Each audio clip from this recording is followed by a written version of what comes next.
मिथिला मधुबनी कलाको पौराणिक उत्पत्ति राजा जनकसँग सम्बन्धित मानिन्छ। कथाअनुसार करिब 2500 वर्षअघि जनकले आफ्नी छोरी सीताको विवाह भगवान रामसँग हुँदा जनकपुर शहरलाई सजाउन कलाकारहरूलाई आदेश दिएका थिए। त्यसबेला महिलाहरूले घरका भित्ताहरू र आँगनमा चित्र बनाए, विवाह, प्रेम, उर्वरता र धार्मिक प्रतीकहरू चित्रित गरिए। यो परम्परा घर घरमा संस्कारको रूपमा फैलियो। यसरी विवाह समारोहबाट सुरु भएको कला पछि दैनिक जीवन र धार्मिक अभ्यासमा फैलियो। आज मिथिला कला वा मधुबनी चित्रकला को रूपमा विश्वभर चिनिन्छ। मुख्य विशेषता प्राकृतिक रङ, हल्दी, पात, माटो, प्रतीकहरू, माछा, समृद्धि, कमल, पवित्रता, मयूर, सुन्दरता, महिलाहरूको प्रमुख भूमिका। नेपालमा कुन सहरलाई मिथिला कलाको केन्द्र मानिन्छ? जनकपुर धाम। जनकपुरलाई मिथिला कलाको प्रमुख केन्द्र मानिन्छ। किन जनकपुर? मिथिला संस्कृतिको ऐतिहासिक र सांस्कृतिक केन्द्र। धेरै मिथिला कलाकारहरू यही क्षेत्रमा बसोबास गर्छन्। घरका भित्ताहरूमा अझै पनि परम्परागत चित्रकला देख्न पाइन्छ। जनकपुर धाम सीताको जन्मस्थल भएकाले धार्मिक महत्त्व पनि धेरै छ। यसैले जनकपुर मिथिला कला संरक्षण र प्रवर्धनको केन्द्रको रूपमा चिनिन्छ।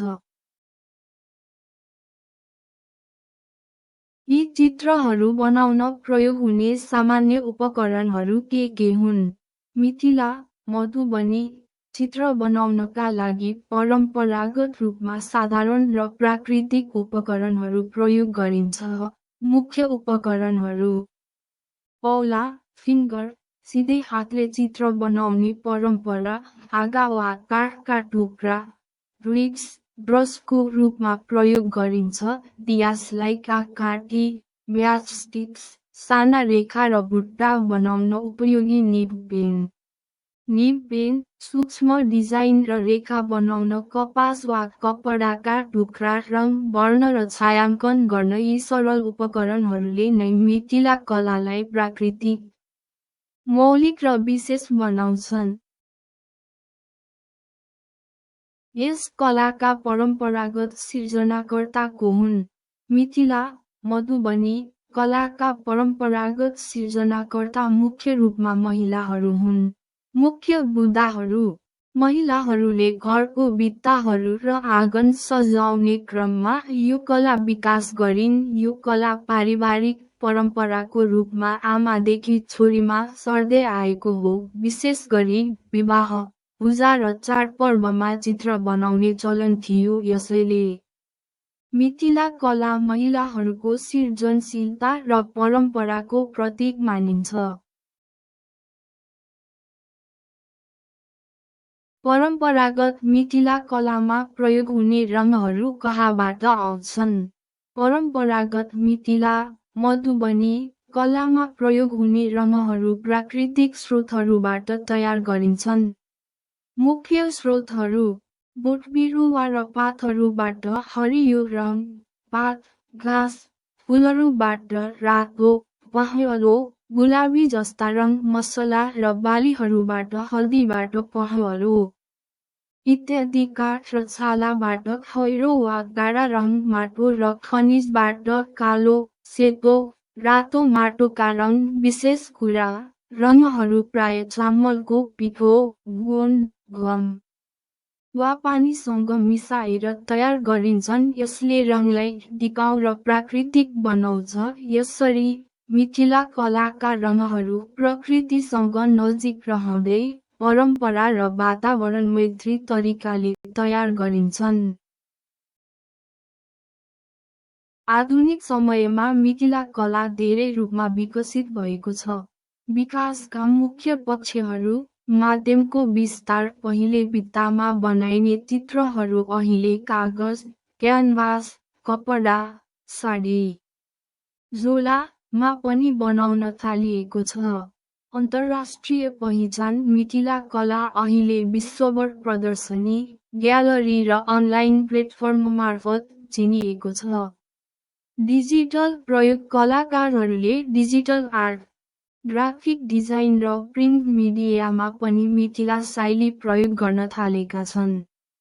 कलाकारको विविधता पहिले मुख्य रूपमा महिलाहरूले बनाउने भए पनि अहिले पुरुष र युवा पुस्ताको पनि सक्रिय सहभागिता बढेको छ। आर्थिक अवसर हस्तकला, पर्यटन र निर्यात मार्फत कलाकारहरूको आम्दानीको स्रोत बनेको छ। यसरी मिथिला कला परम्परागत जरा जोगाउँदै आधुनिक प्रविधि र विश्वव्यापी पहुँचसँग जोडिँदै विकसित भइरहेको छ।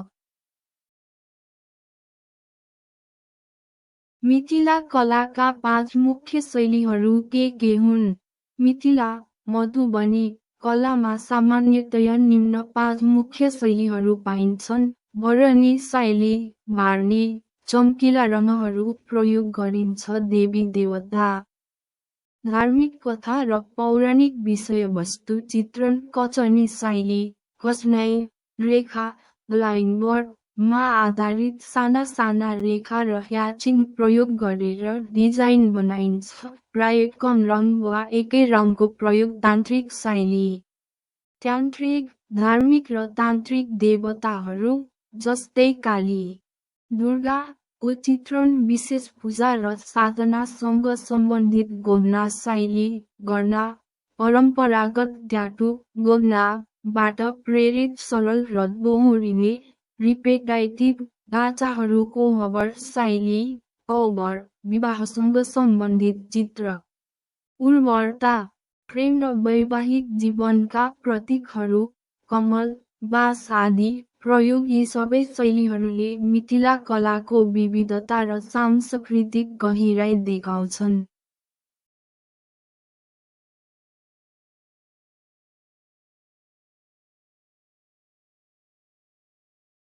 माछा र कमल जस्ता प्रतीकले के जनाउँछ?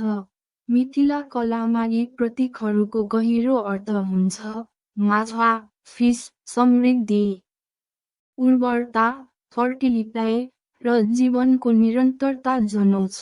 शुभ र सौभाग्यको सङ्केत मानिन्छ। कमल, लोटस, पवित्रता, सुन्दरता र आध्यात्मिकता जनाउँछ। देवी देवतासँग सम्बन्धित पवित्र प्रतीक हो। यसरी माछा र कमल दुवैले जीवन, शुभता र आध्यात्मिक सन्देश व्यक्त गर्छन्।